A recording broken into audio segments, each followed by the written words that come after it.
Hello everyone, welcome to Learn and Code. In the last class, we have discussed about how to write C program in VS Editor. So, in continuation of the last class, I'm going to discuss about Visual Studio IDE. Let us start with IDE. What is IDE? IDE stands for Integrated Development Environment. Integrated Development Environment. We are using VS Code for executing C programs. VS stands for Visual Studio. Visual Studio. This is an IDE, right? Now, what is IDE? It is a software, right? For what purpose we are using this software? This software is used to create an application, right? And in this application, we can combine all common developer tools, all common developer tools into a single graphical user interface GUI, so that this facility provides more flexibility for the user to execute the C programs. Now let us discuss the differences between IDE, next framework, and also the language. In software terminology, mainly we use IDEs, framework, and the language. I will give one example for this. If you take .NET, .NET is a framework. Now, for this .NET framework, we need C# as well as VB.NET, C# VB.NET. These are nothing but the languages, or we can say tools. So a language is nothing but a tool that is used for the development of framework. Now, what is mean by IDE? IDE is the combination of framework, more than one framework, which is made up of languages, or we can say the tools. One thing I can say that an IDE consists of multiple frameworks, and the framework is implemented by the tools, or we can say the languages. I will give another example. For example, if you want to build a house with 4 rooms, assume that this entire house is an IDE. Inside the IDE, we have 4 rooms. These are nothing but the frameworks. For the construction of each and every room, we are going to use some type of tool that is called the language. What I want to say is that an IDE is a graphical user interface which combines all the common developer tools and which provides the comprehensive method for the development of code as well as the execution. Now, what do you mean by a framework? A framework is nothing but a software component that can be written by somebody and it is going to be reusable. And how the framework will be developed? By using the languages or the tools. So this is the general differentiation between IDE, framework, and the language. After this, now we are going to see various types of IDEs which are used for the development of C. So first, we have used VS Code. This is the best IDE or the most popular IDE for executing C programs or for C developers. And this VS Code or Visual Studio Code developed by Microsoft. and it is open source. You must know the difference between open source software as well as proprietary software. Open source software is nothing but freely available software, free software. Proprietary software is also known as closed source software, or we can say commercial software. So softwares can be either open source softwares or proprietary softwares. Proprietary in the sense paid software. So the best IDE we are using is VS Code, which is open source, and it is developed by Microsoft. After this, next we are going to use code blocks. Code blocks. This is also the wonderful IDE, and it is also open source, and it is developed by WX widgets. After code blocks, third ID is C Lion. It is a paid version and it is developed by JetBrains. JetBrains. Now, after third one, next we are going to see the various other IDs. Next, we have fourth one. We can use NetBeans. This is also open source software. NetBeans was developed by Apache Software Foundation. And fifth one is Eclipse. This is developed by IBM. It is also open source. So what I want to discuss is there are various types of IDEs which are used for the development of C. So first one VS Code, next one is Code Blocks, third one is C Lion, fourth one NetBeans, fifth one Eclipse. So like that we have most popular IDEs. You can prefer any IDE for writing C programs for the development of C. Now in my topic, I'm going to use the concept of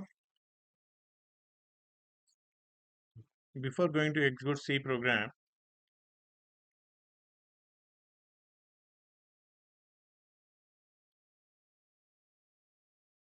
we are going to discuss what is C character set. So before going to see the C character set, now let us have a look at natural language. So to know the natural language generally, first we are learning alphabet. After learning alphabet, we are going to know how to form a word. After knowing words, we are going to learn how to form sentences. After this, we are going to learn how to form a paragraph. This is the general scenario to learn natural language. First, alphabet. Next, we are learning how to form words. Next, third one is we are learning how to form sentences from words. And last one is we are learning how to form a paragraph from sentences. This is the general scenario. Now, what about C language? To learn C language, like alphabet, we need C character set. C character set is like an alphabet. So by using C character set, we are going to form tokens. After tokens, we are going to see how to form instructions. After instructions, we are going to see how to form a program. Program is like paragraph, instructions are like sentences, tokens are like words, and the C character set is like an alphabet. Now, in C character set, first we are talking about letters or alphabets. So from capital A to capital Z, small a to small z. We are using these letters or alphabets in C language. Other than alphabets, We are also going to use digits. What are the digits we are going to use? 0 to 9. After digits, next we are going to use special characters.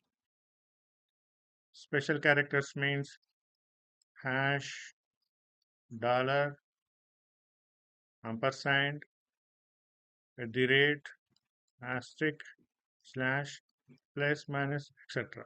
These are the special characters.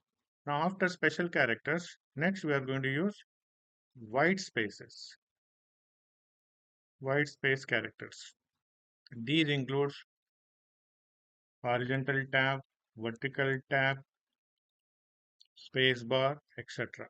So, what I want to say is that C character set mainly consists of alphabet from capital A to capital Z, small a to small z, and digits from 0 to 9, and special characters like this, and also white space characters. This is the character set. Now, after this, we are going to talk about tokens. What do you mean by the token? Token is nothing but any small individual block, any small unit of C program, small unit of C program is called token. Anything, any piece of C program is called a token, or we can say any building block of C program is called token. Now, how many types of tokens? Tokens are divided into three types. First one, we are going to talk about keywords, and second one, identifiers, and third one is constants. These are the three types of tokens. We will see one by one.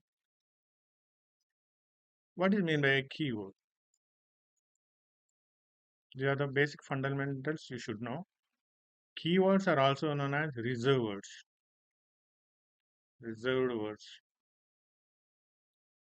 Reserved words. Another name we can say predefined words. Predefined. What is mean by the keyword? Keyword is the word whose meaning is already predefined. It is a reserved word whose meaning is already predefined. No need to redefine it. So how many keywords are there in C? There are 32 keywords.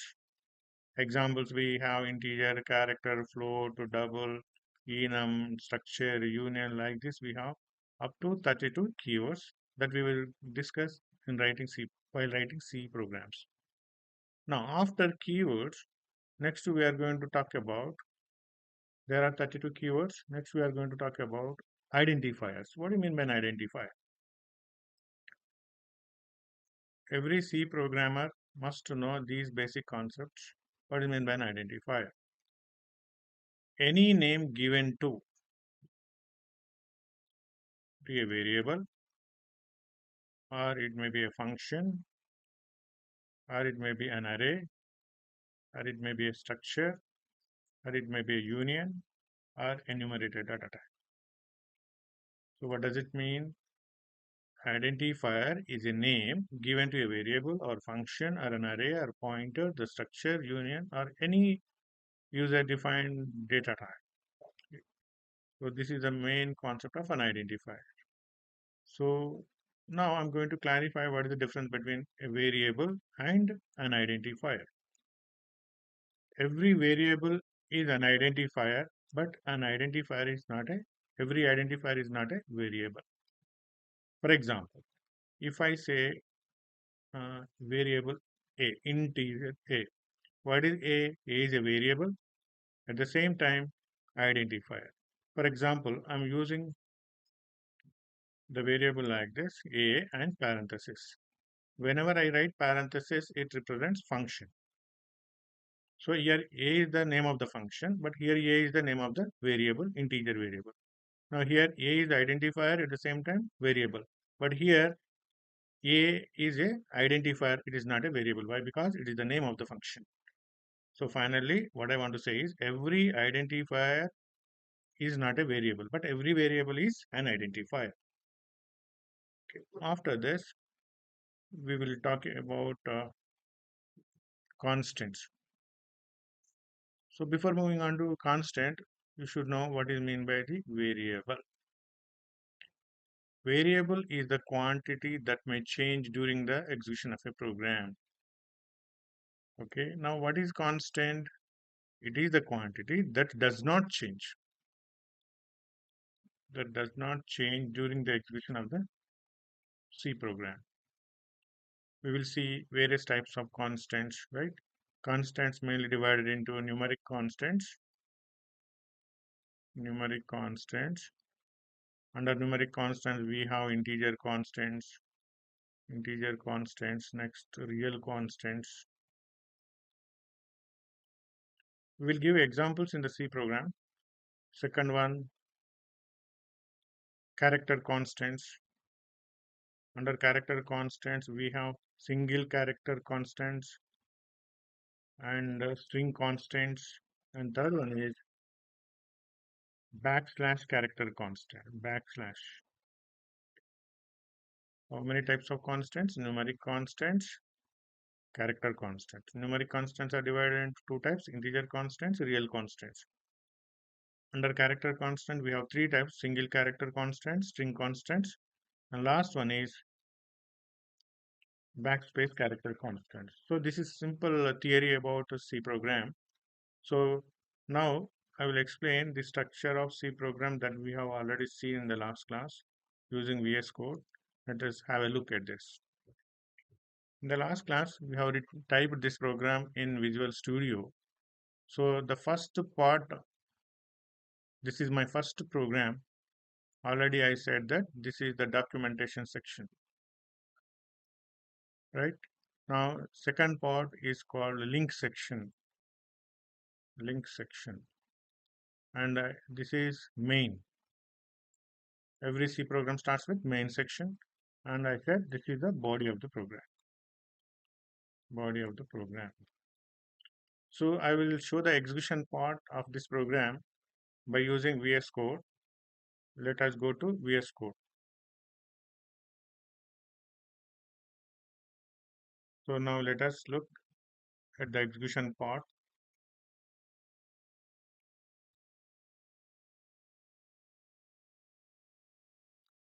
This is a program we have typed in the last class. First part is the documentation section, and second one, this is the header file.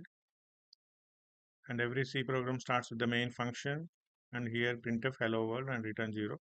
So I will explain each and every statement clearly, but before explanation, I will run this program by using runner. Go to right side corner, and here you press this runner button. So after pressing this, you will get the result in the bottom. You see, if you observe the bottom, so here the output is hello world. Now, how the execution will be done? So if you observe this program, whenever we have discussed the structure of C program, in structure of C program, we discussed that after documentation section, there is a link section. After that, global declaration section is there, but here there is no global declaration. If you want to have a global declaration, what you do is simply after link section, you write a variable like this. I'm using one variable a equals to 10. So this is global declaration section. Just now we discussed that a is an identifier, or we can say variable. Why? Because every variable is an identifier. So whatever you declare before the main comes under global section. This is global section, integer a equals to 10. But it is optional. So that's why I have not used this statement. There is no need to have all the sections. Some of the sections may be optional, right? Now, when you go to the first documentation section, here I have used slash asterisk asterisk slash. This is multi-line comment. Okay, but we have only one line. there is no need to use multi-line comment. Just you can use single line comment by using double slash. That's enough. As a good programming practice, better to use single line comment here for this documentation section. If you want to use multi-line, no problem, but it's not a good programming practice. Now, the next statement is hash include stdio.h. Why we need this statement? See here, if you don't have this statement, then the printf statement within the main will not work. Why? Why? Because in the program or in the main function, we are going to use input output statements. So printf is the output statement. The functionality of the printf statement totally depends upon the header file. You see, stdio means standard input output dot h. H stands for header file. The functionality of the printf is totally linked with stdio.h. So that's why first we are including stdio.h as a preprocessor statement or preprocessor directive. In the last class, we have said that any statement that preceded by hash is nothing but preprocessor statement. So what it is going to do, it is going to tell the C compiler that it is going to process, it is going to pre-process the stdio.h so that the printf function will work. Now, after this, every C program starts with the main, or I can say the execution of C program only starts from the main. Though we have documentation section and link section, these two statements are not executed. The execution only starts from the main function. Main is also known as the entry gate, and after entering into this main, we have opening brace and closing brace. This part is called the body of the main function, right? So whatever the statement that you write within the opening brace and closing brace must end with a semicolon. Semicolon indicates the end of the statement. So instead of writing in separate lines, you can also write in a single statement like this.